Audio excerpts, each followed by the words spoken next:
Hello दोस्तों, कैसे हैं आप सब लोग। आशा करती हूँ अच्छे होंगे। हमारी आज की कहानी का नाम है मनहूस बहू।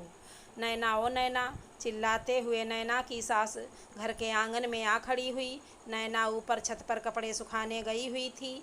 उसको आवाज़ नहीं सुनाई दी, पर नैना की सास चिल्लाती है, कहाँ मर गई कलमुही, कहाँ मुँह काला करने गई है। घर का सारा काम पड़ा है और खुद महारानी सो गई होंगी। नैना के पति की नैना के शादी के 1 साल बाद ही कार एक्सीडेंट में मृत्यु हो गई थी। तब से ही नैना की सास उसे अपने बेटे की मौत की वजह अपनी ही बहू को मानती थी। वो वैसे ही बात करती नैना से। अब तो नैना को आदत सी हो गई थी। उसकी बेटी थी जो अभी सिर्फ 6 महीने की ही हुई थी। उसे तो नैना की सास देखना तक पसंद नहीं करती थी। घर में अब नैना और उसके सास ससुर बेटी बस ये 4 ही सदस्य थे। नैना के ससुर तो बेटा गया तब से बेटे के गम में सुन्न से हो गए थे। वे बस अपने रूम में ही रहते। उनको घर से बाहर से जैसे कोई लेना देना ही नहीं था। नैना की ननद कभी कभी छुट्टियों में घर आती, तब थोड़ी रौनक सी आ जाती। घर में बच्चों की आवाज़ें किलकारी गूंजती, तब नैना की सास नैना से थोड़ा कम लड़ती झगड़ती। नैना की सास अभी चिल्ला ही रही थी आंगन में। इतने में नैना भाग के छत से आई। जी माँ जी, आपने कुछ कहा। तब नैना की सास सरला चिल्लाने लगी, कहाँ मर गई थी, कब से आवाज़ दे रही हूँ, सुनाई नहीं देता क्या। नैना ने धीरे से कहा, माँ जी कपड़े सुखाने गई थी छत पे। इतने में ही नैना की बात काटते हुए सरला बोली, ठीक है, आज अपनी सुमन आने वाली है, जल्दी जल्दी खाना बना लो, और हाँ अच्छे से बनाना, और घर की थोड़ी साफ सफाई भी कर देना। इतना कहकर सरला घर से बाहर निकल आई। सरला के तेज बोलने से नैना की बेटी भी जाग गई। नैना दौड़कर अपने कमरे में गई, अपने बेटी को गोद में लेकर उसको दूध पिलाया, और दूध पिलाकर खिलौने डालकर उसके सामने खुद रसोई में काम करने लगी। नैना ने जल्दी जल्दी रसोई का काम निपटाया ही था कि उसकी बेटी ने पोटी कर दी। फिर उसको साफ सफाई किया और फिर घर के साफ सफाई में लग गई। चादर बदली और कवर वगैरह बदलकर नैना का गला सूखा जा रहा था। बस पानी का गिलास लेकर बैठी ही थी। पानी की एक घूंट भरी ही थी। इतने में सरला चिल्लाते हुए बोल बैठी, महारानी घर का सारा काम कौन करेगा, सारे दिन आराम करती है, क्या पी रही है।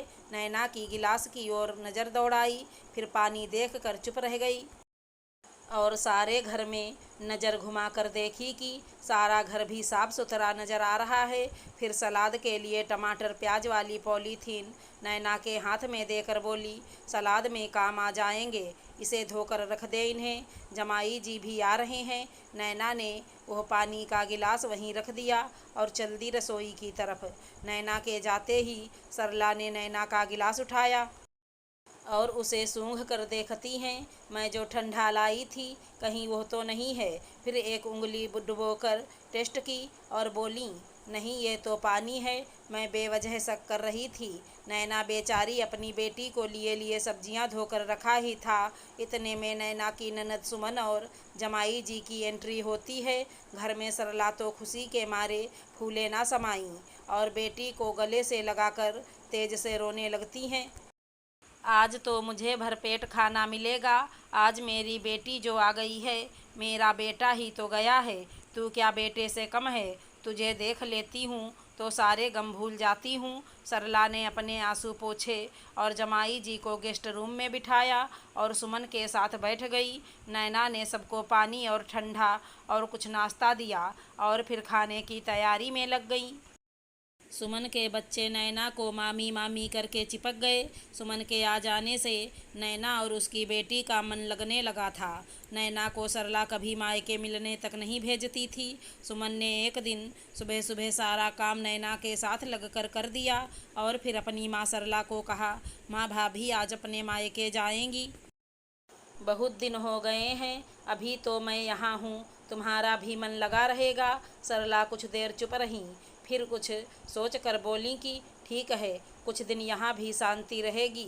नैना अपने मायके चली जाती है कुछ दिन तो अच्छे से निकल गए। पीछे से सरला बीमार हो गई और एक दिन सुमन के सास का सुबह सुबह फ़ोन आया कि आज तुझे लेने आ रहा है, हमें वैष्णो माता के दर्शन के लिए जाना है। सुमन बिना कुछ सोचे अपने बीमार माँ को छोड़कर अपने पति के साथ अपने ससुराल चली जाती है। सरला दिन पर दिन और ज़्यादा बीमार हो जाती हैं। फिर सरला को अपनी बहू नैना की याद आई और उसे फ़ोन करके बुलवा लिया। नैना ने उन दिनों सरला का बहुत ख्याल रखती। हर एक छोटी से छोटी चीज़ों, सुबह उठने से लेकर शाम को सोने तक नैना सरला का बहुत ख्याल रखती। सरला अब ठीक होने लगी थी। तब सरला एक दिन बोली, बहू, मेरे बेटे के जाने के बाद मैंने तुझसे कभी सीधे मुंह बात नहीं की, हमेशा ही बुरा भला कहा। तूने कभी उल्टा जवाब नहीं दिया, ना ही कभी अपनी पोती को गोद में लिया। तब भी तुझे एक बार फ़ोन करने पे ही तू यहाँ आ गई और मेरा इतना ख्याल रखा, और मेरी बेटी होकर भी जो यहाँ थी तब भी मुझे बीमार छोड़कर चली गई। आज से तू ही मेरी बेटी है और मैं तेरे साथ इतना सब किया, उसके लिए मुझे माफ़ कर दे। और फिर सरला ने अपनी पोती को गोद में उठा लिया और प्यार से उसे दुलारने लगी। और फिर सरला और नैना दोनों सास बहू माँ बेटी की तरह रहने लगे। अब सरला अपनी बहू और पोती का बहुत ख्याल रखती। अगर हमारी कहानी पसंद आई हो तो चैनल को लाइक शेयर सब्सक्राइब करें। धन्यवाद दोस्तों।